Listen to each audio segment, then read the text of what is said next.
ابو بن ادھم رحمۃ اللہ تعالی علیہ ابتدا میں بلخ کے بادشاہ تھے۔ بادشاہوں کی طرح سب آسائشیں انہیں حاصل تھیں، لیکن پھر بھی دل میں کسی چیز کی کمی محسوس کرتے تھے۔ بالآخر ان پر مختلف واقعات سے واضح ہو گیا خدا کے جتنا قریب ہونا چاہیے وہ اتنا قریب نہیں۔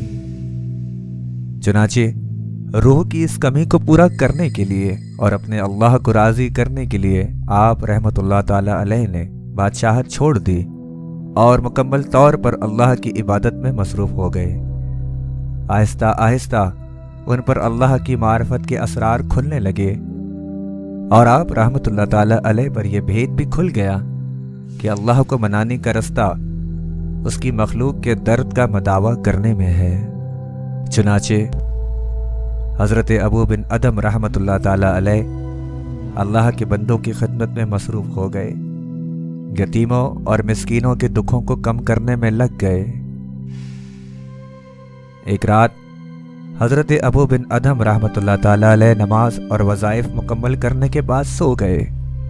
رات کے دوسرے پہر آپ رحمۃ اللہ تعالی علیہ گہری نیند سے بیدار ہوئے تو کیا دیکھتے ہیں کہ آپ رحمۃ اللہ تعالی علیہ کے کمرے میں سفید رنگ کی نورانی روشنی چھائی ہوئی ہے اور ایک بہت ہی روشن چہرے والا فرشتہ ہاتھ میں سونے کا قلم لیے کتاب میں کچھ لکھ رہا ہے۔ کمرے کا ماحول نورانیت اور بزرگ فرشتے کی وجہ سے معطر ہوئے جا رہا تھا۔ ابو بن ادھم رحمۃ اللہ تعالی علیہ کو ماحول کی پاکیزگی سے حوصلہ ملا تو آپ رحمۃ اللہ تعالی علیہ نے فرشتے سے پوچھا کہ تم کتاب میں کیا لکھ رہے ہو؟ فرشتے نے مسکراتے ہوئے جواب دیا، میں کتاب میں ان لوگوں کا نام لکھ رہا ہوں جو اللہ سے پیار کرتے ہیں۔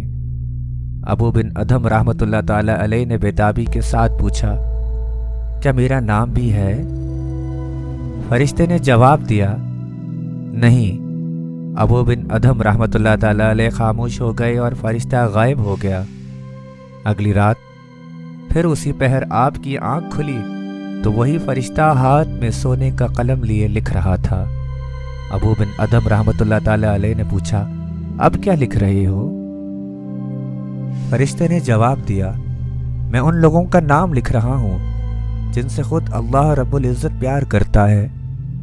ابو بن ادھم رحمۃ اللہ تعالی علیہ نے فرشتے کی اجازت سے وہ کتاب لے کر دیکھنی شروع کی تو کہیں بھی ان کا نام درج نہیں تھا، لیکن جب ابو بن ادھم رحمۃ اللہ تعالی علیہ کتاب کے اوراق الٹاتے ہوئے پہلے صفحے کی فہرست پر پہنچے تو سب سے اوپر ابو بن ادھم رحمۃ اللہ تعالی علیہ کا نام درج تھا۔ ابو بن ادھم رحمۃ اللہ تعالی علیہ خوشی سے نہال ہو گئے۔ دوستوں، اس کہانی سے ہمیں یہ سبق ملتا ہے کہ اگر خدا کی محبت حاصل کرنی ہو تو اللہ کے بنائے ہوئے بندوں کے دکھوں کو کم کرو